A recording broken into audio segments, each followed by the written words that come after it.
नमस्कार मित्रांनो. कमळी मालिकेत आपण ज्या क्षणाची वाट बघत होतो तो क्षण आता लवकरच येणार आहे. पुढील भागांमध्ये आपल्याला लवकरच कमळी मालिकेत जबरदस्त असा ट्विस्ट पाहायला मिळणार आहे आणि तो म्हणजे ऋषी लवकरच कमळीला प्रपोज करणार आहे आणि ते कशा प्रकारे प्रपोज करतो आणि त्या प्रपोज केल्यानंतर त्याला कोणत्या धक्काचा सामना करावा लागणार आहे ते आपण ह्या भागामध्ये बघणार आहोत. आणि त्यासाठी जर तुम्ही आमच्या चॅनलला सबस्क्राईब केलं नसेल तर सबस्क्राईब करा आणि व्हिडिओ आवडल्यास लाईक द्यायला विसरू नका. तर आपण बघतो की घरात सकाळची लगबग सुरू असते. अन्नपूर्णा सोफ्यावरती बसलेल्या असतात आणि डोक्यावरती पट्टी असते आणि समोर औषधांचा ट्रे आहे आणि राजन पेपर हातात घेऊन बसलेला असतो. पण त्याचं लक्ष पेपरवर नसतं आणि अन्नपूर्णा यांच्या चेहऱ्यावरच असतं. अनिका, कामिनी आणि रागिनी एका बाजूला बसलेले असतात. तिघींच्या चेहऱ्यावरती माज आणि डोळ्यामध्ये एक विचित्र आत्मविश्वास आहे. कमळी घरामध्ये शांतपणे काम करत असते आणि वावरत असते. पण आज तिच्या चेहऱ्यावरती एक वेगळाच हावभाव दिसणार आहे.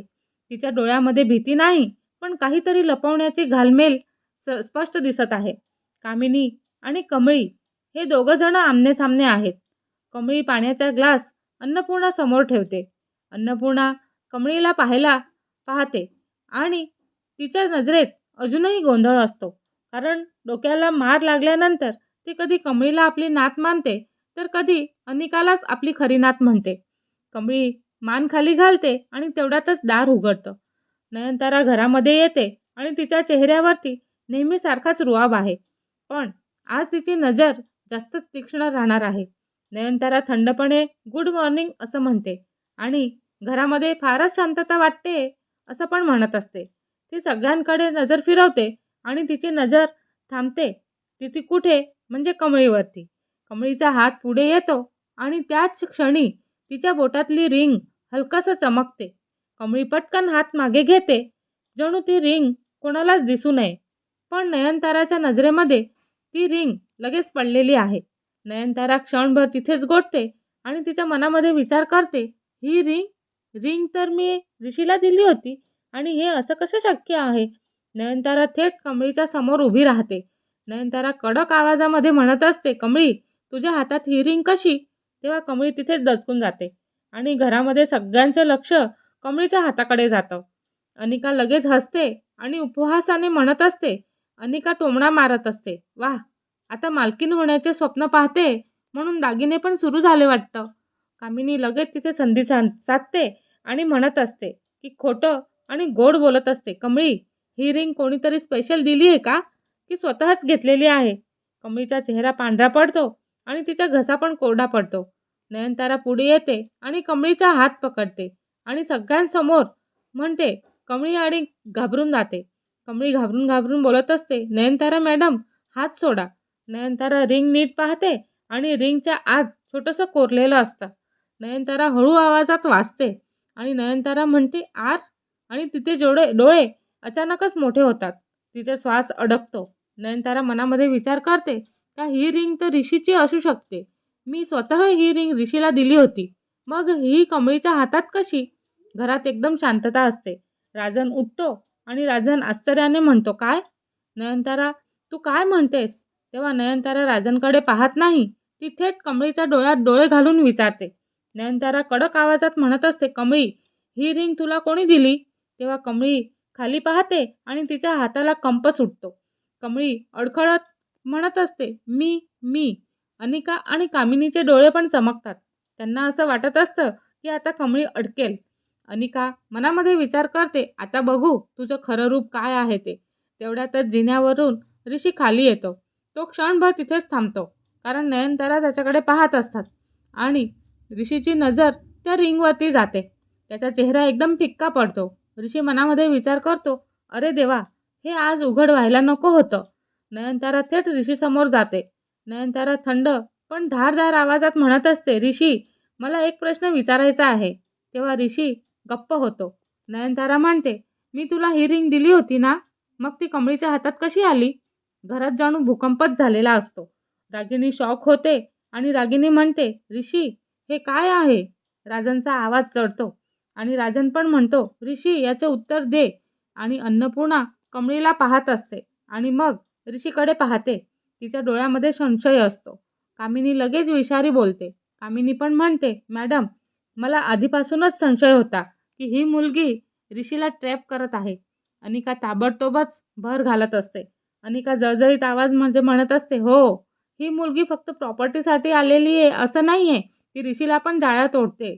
आणि कमळीचे डोळे लाल होतात. तिच्या डोळ्यामध्ये पाणी येतं. कमळी धडाधून म्हणत असते, बस, आता बस झालं. माझ्यावरती खोटे आरोप करायची हिंमत तुम्हाला दिली कोणी? सगळेजण शॉक होतात. कमळीचा आवाज पहिल्यांदाच एवढा कडक आहे.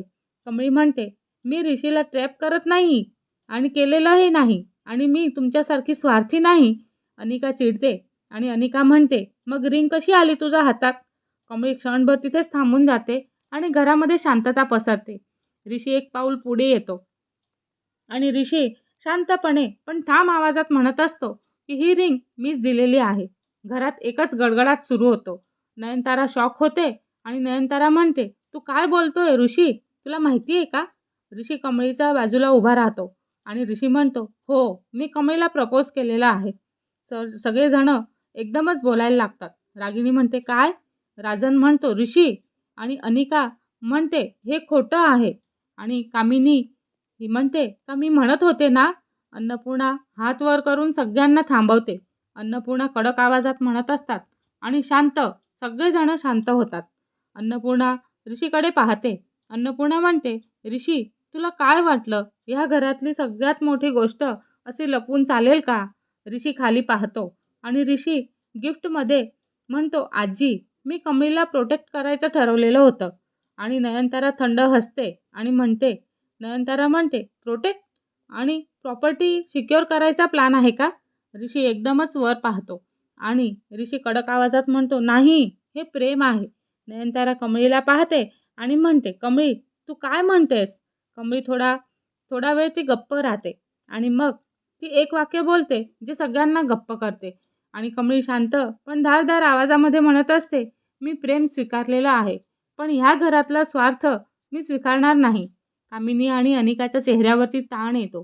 राजनच्या चेहऱ्यावरती हलकंसं समाधान असतं आणि अन्नपूर्णालाही हे ऐकून समाधान वाटतं.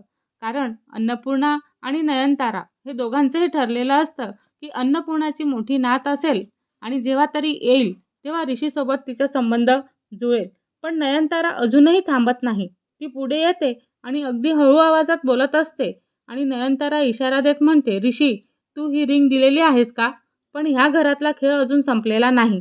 कॅमेरा आणि अनिका आणि कामिनी हे दोघं जण तिथेच थांबलेले असतात. दोघींच्या डोळ्यामध्ये विष भरलेलं आहे. अनिका मनामध्ये विचार करते, आता बघ, कमळीला मानकील बनवणं हे सोपं नाही. कामिनी मनामध्ये विचार करते, ऋषी, तू माझ्या आधीच या घरातला धोका धडपडीचा शिकार होशील. कमळी रिंगकडे पाहते आणि ऋषीकडे पाहते आणि मग कमळीचा हात थरथरतो. जणू तिला जाणवतं की हा प्रेमाचा नाही तर युद्धाचाच आरंभ आहे. तर आपण आता पुढील भागमध्ये हे युद्ध कसं पुढे जाईल ते बघणार आहोत. पण त्यासाठी आमच्या चॅनलला लाईक, शेअर आणि सबस्क्राईब करायला विसरू नका. धन्यवाद.